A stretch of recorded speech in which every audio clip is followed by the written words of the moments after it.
Bapak dan Ibu, saat ini kami bersama Pak Haji Matnur, mantan penyuluh, pengusaha sukses saat ini.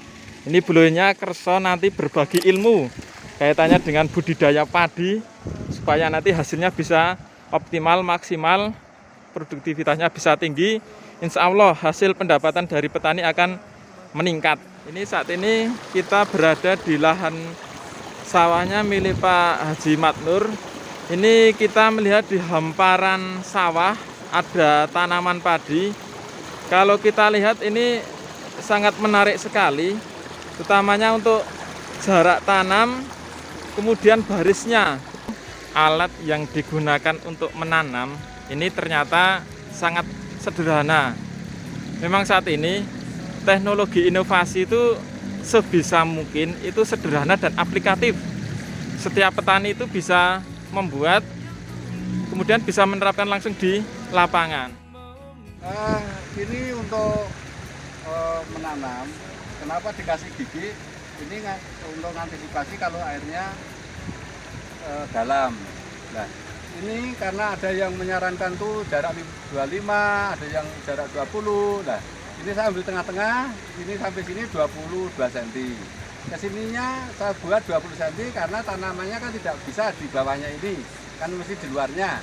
Nah, ini caranya, ini ditarik satu benang di mana saja. Kalau galengannya tidak lurus ya di tengah ya boleh. Nah, nanti setelah benang itu kepasang sepanjang petaan, sudut ini dengan sudut ini harus sejajar.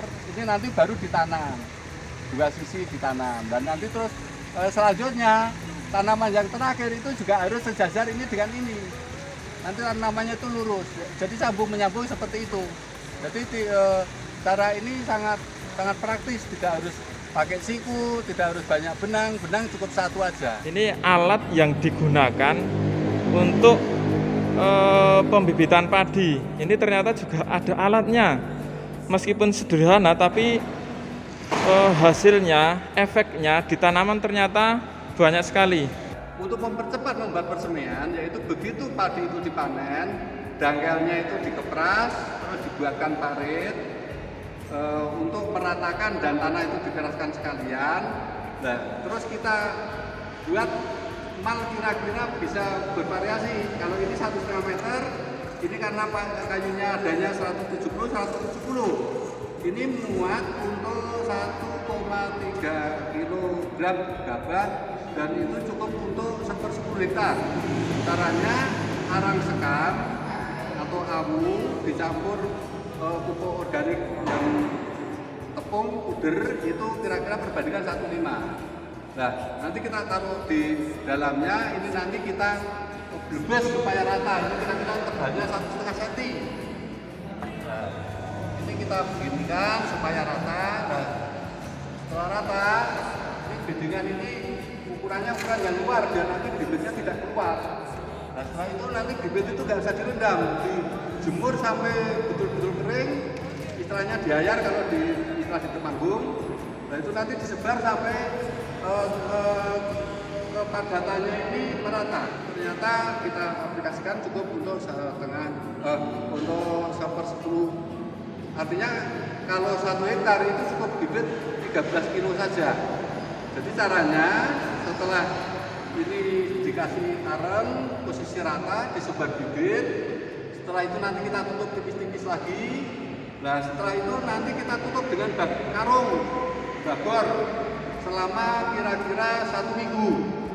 Nanti kalau sudah tumbuh semua baru kita angkat. Nah, itu nanti biasanya tutupnya itu nanti disundul sama bibitnya itu biarin aja. Nanti kalau sudah keras disaponi dikit-dikit nanti sudah turun dengan sendirinya. Dengan ukuran 170 cm lawan 150 cm, ini menghabiskan bibit kira-kira 13 on.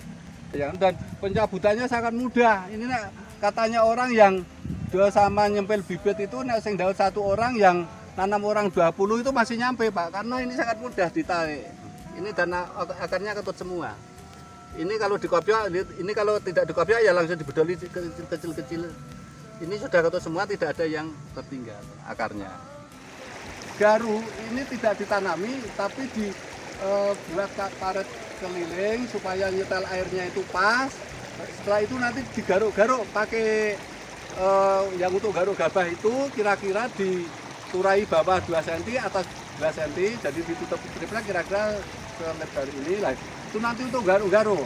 Jadi ini alat yang kita gunakan, ini sebetulnya aslinya garuk gabah. Kami tutup dengan triplek, ini ya, kira-kira di sisa 1,5 sampai 2 cm, atasnya juga kita sisakan supaya sisa lumpur itu bisa keluar dari sini. Zona nyaman sepilu yang dulu biarlah berlalu bekerja. Ini maksudnya, ini kan sari makanan kan di atas waktu diolah itu di sari makanan atau istilahnya bendering atau istilahnya lumpur yang halus itu waktu garu itu harus airnya banyak lah. Sehingga lumpur itu atau istilahnya sari makanan itu naik ke atas. Nah sementara akar itu kan di dalam, makanya kalau dibegini kan ini nanti hasilnya akan sangat bernas karena gizinya masuk ke dalam tanah. Karena ini kalau nanti yang masih keras kita injak. Nah bonusnya apa? Bonusnya ini nanti gulma tidak akan tumbuh. Penggunaan air sangat hemat, sedikit saja dan itu tidak lekas hilang airnya. Sehingga jadi ini yang jelas itu kan kita nilai akhirnya kan produksi. Dengan istilahnya jarak yang teratur, ini pembagian makanan, rumpun dan lain sebagainya, ini kan pasti akan berimbang. Nah itu akan tentu saja akan nanti akhirnya akan memperoleh produksi yang sangat tinggi. Bukan seekor sepi sembilu